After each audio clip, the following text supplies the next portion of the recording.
Despite the war, young Malawians are turning to Israel for work amid economic crisis at home. Young adults in Africa are applying for jobs on Israeli farms, many of which desperately need workers following the October 7th Hamas attack. However, 5 years ago, it was a different story. Many African migrants were being chased out of the nation by force. Most of them seem to have forgotten the past and are willing to stay the cause. Here's a report from Lilongwe. Kamuzu International Airport in Malawi's capital, Lilongwe, is abuzz with young people dragging the luggage to the departure lounge.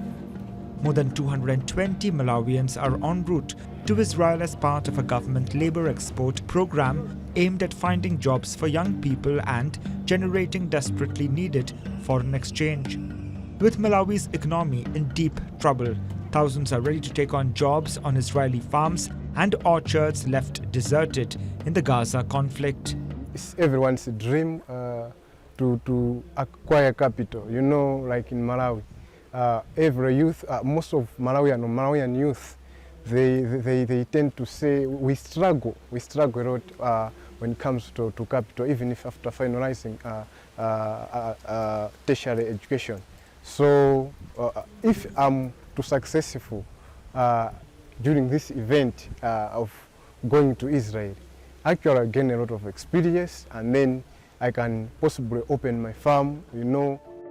The Israeli ambassador to Malawi says the deal is a win-win for the two countries. Malawians will earn good money and knowledge, while Israel will fill its labor gap. On top of the foreign exodus, some 350,000 Israelis have been called up into the military.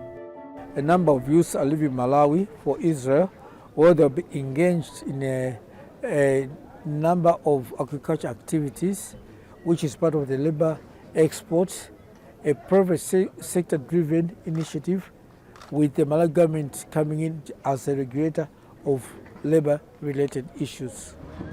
On the flip side, migrant workers in Israel have said that they are unable to return home to their families after the October 7th attacks, as they are trapped in debt from the high recruitment fees they had to pay for their jobs.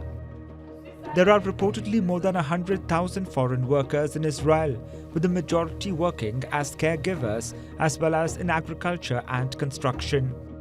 Most of the African migrants in Israel are mostly from Somalia and Ethiopia, who have managed to set up shop and earn a living through hotel businesses with mergers with Israelis.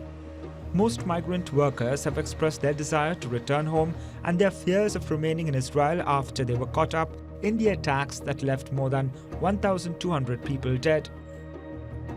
Almost 5 years ago, Israel was on the verge of expelling thousands of African refugees, with the government at the same time still under Benjamin Netanyahu, calling them infiltrators and claiming that they threatened what it calls Israel's Jewish character.